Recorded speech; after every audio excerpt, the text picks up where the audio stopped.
Good morning to SVB students. இன்னைக்கு நம்ம இந்த கிளாஸ்ல என்ன பார்க்க போறோம் அப்படினா +2 காமர்ஸ்ல யூனிட் 7 பிசினஸ் என்விரான்மென்ட்ல chapter 20 liberalisation, privatisation and globalisation. So இந்த டாப்பிக்கை பற்றி தான் நம்ம பார்க்க போகிறோம். ஃபஸ்ட்டு நமக்கு இன்ட்ரடக்ஷனில் என்ன கொடுத்துருக்காங்க அப்படின்னு பாருங்கள். During 1991 India approached international bank and reconstruction and development, popularly known as World Bank and International Monetary Fund, and received 7 million and loan to the repay of external borrowing.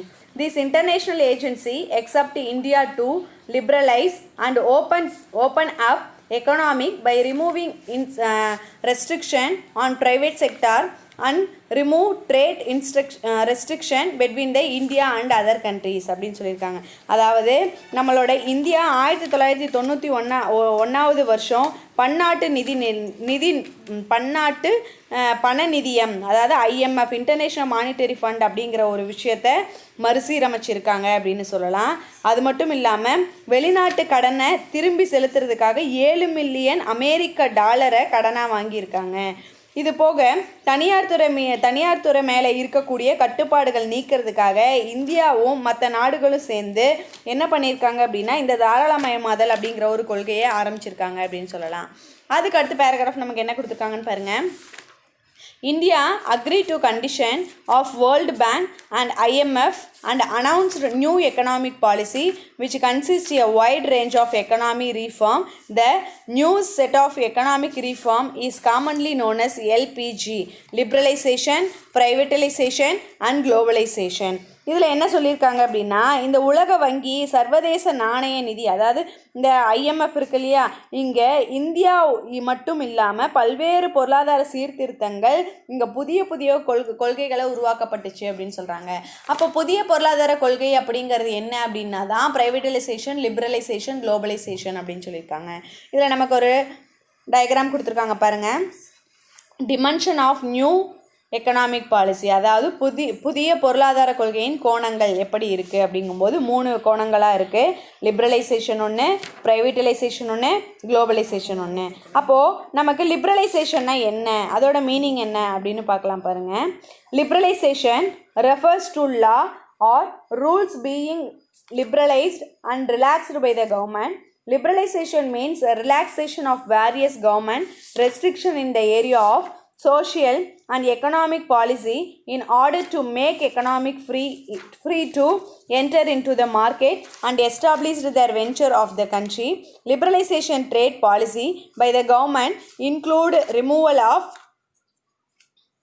tariff, subsidies and other restriction on the flow of goods and services between countries. Liberalization is the result of new industrial policy which abolished the license system or license raj.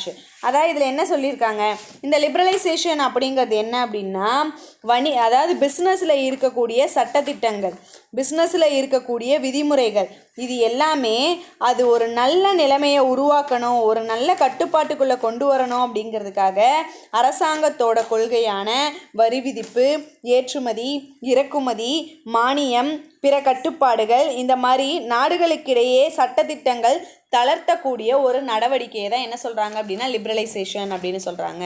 அப்போது இந்த liberalisation அப்படிங்கிறத நம்ம என்ன சொல்லலாம் அப்படின்னா licence Raj அப்படின்னு சொல்கிறாங்க. ஓகேவா? ஸோ உரிமை ராஜ்யம் அப்படிங்கிறது தான் லைசன்ஸ் ராஜ் அப்படின்னு சொல்லியிருக்காங்க. அதுக்கடுத்து பார்த்தோம் அப்படின்னா ஃபார்ம்ஸ் ஆஃப் லிபரலைசேஷன்.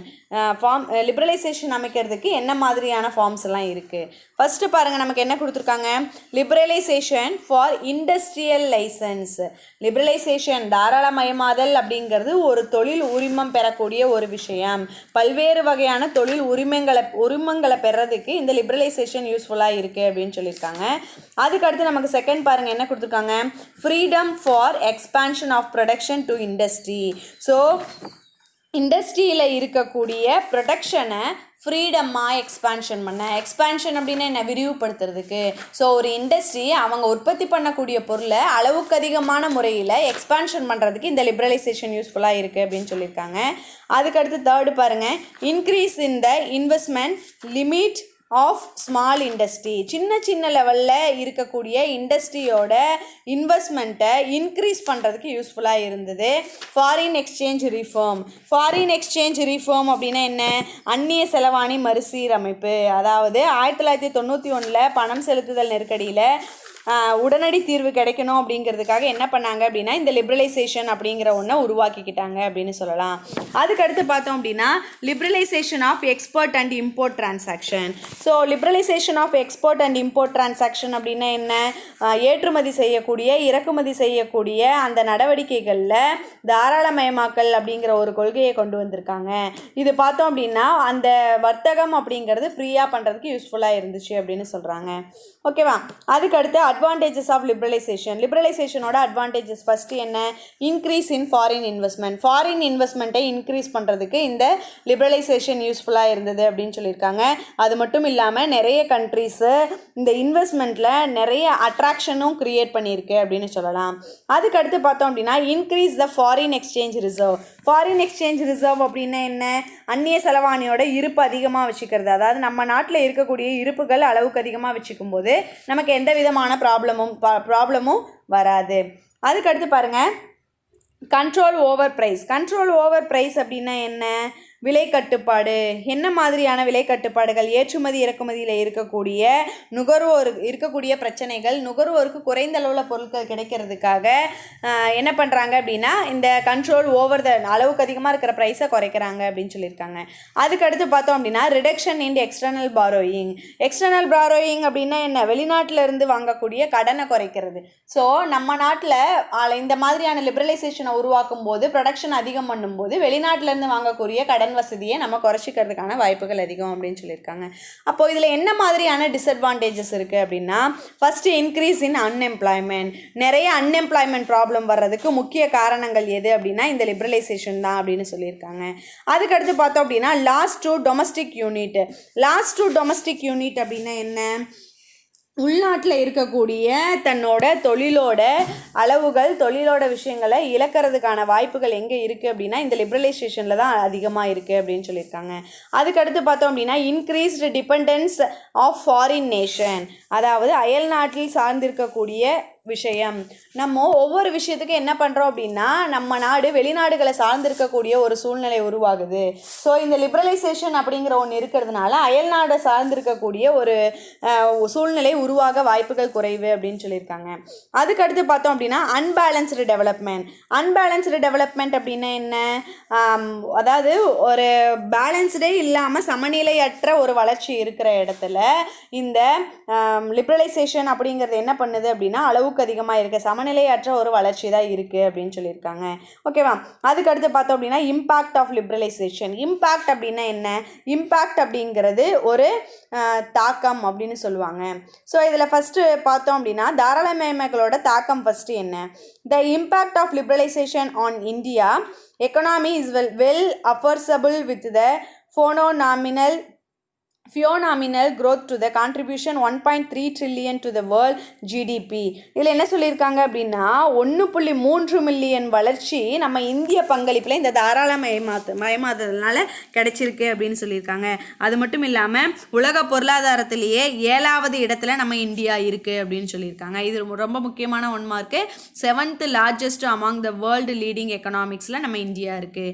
செகண்ட் பாருங்கள், liberalisation has opened new business opportunity. புதிய பிஸ்னஸ் ஆப்பர்ச்சுனிட்டிஸை கிரியேட் பண்ணி கொடுக்கறது யார் அப்படின்னா இந்த லிபரலைசேஷன் தான் அப்படின்னு சொல்லியிருக்காங்க. அதுக்கடுத்து பாருங்கள், the new market various goods comes in to the existing and result not only to the urban area but also to the rural development. இது அர்பன் ஏரியா டெவலப்மெண்ட் மட்டும் இல்லை, ரூரல் ஏரியாலையும் மிகப்பெரிய ஒரு டெவலப்மெண்ட் அப்படின்னு சொல்லியிருக்காங்க. அதுக்கடுத்து பார்த்தோம் அப்படின்னா it become very easy to obtain loan from bank from the expansion. அதாவது இந்த 4th பாயிண்டில் நமக்கு என்ன சொல்லியிருக்காங்க அப்படின்னா தொழில் விரிவாக்கம் அப்படிங்கிறது எளிய முறையில் ஒரு பேங்க்குக்கிட்ட இருந்து லோன் வாங்குற ஃபெசிலிட்டிஸ் இங்கே நிறைய கிடைக்குது அப்படின்னு சொல்லியிருக்காங்க. Foreign collaboration is the last outcome of liberalisation. So foreign collaboration அப்படிங்கிறது என்ன? அயல்நாட்டு வணிகத்தோட ஒத்துழைப்பு அப்படிங்கிறது புதிய கொள்கை அப்படிங்கிறது நிறைய அளவில் உருவாகி இருக்குது அப்படின்னு சொல்லியிருக்காங்க. A number of multinational companies started operating world wide included India. அதாவது ஒரு பன்னாட்டு நிறுவனம் உலகம் முழுசாக வந்து பெரிய அளவில் பெருகி இருக்கிறதுக்கு மிகப்பெரிய வாய்ப்புகள் உருவாக்கி கொடுக்கறது யார் அப்படின்னா இந்த லிபரலைசேஷன் தான் அப்படின்னு சொல்லியிருக்காங்க. ஸோ ஸ்டூடெண்ட்ஸ் பாருங்கள், இன்னைக்கு கிளாஸில் நம்ம என்ன பார்த்துருக்கோம் அப்படின்னா லிபரலைசேஷன்னா என்ன, அதோட மீனிங், அதோட அட்வான்டேஜ் டிஸ்அட்வான்டேஜஸ், அதோட இம்பேக்ட் பார்த்துருக்கோம். ஸோ அடுத்த கிளாஸில் அடுத்த டாபிக் பார்க்கலாம். Thank you students.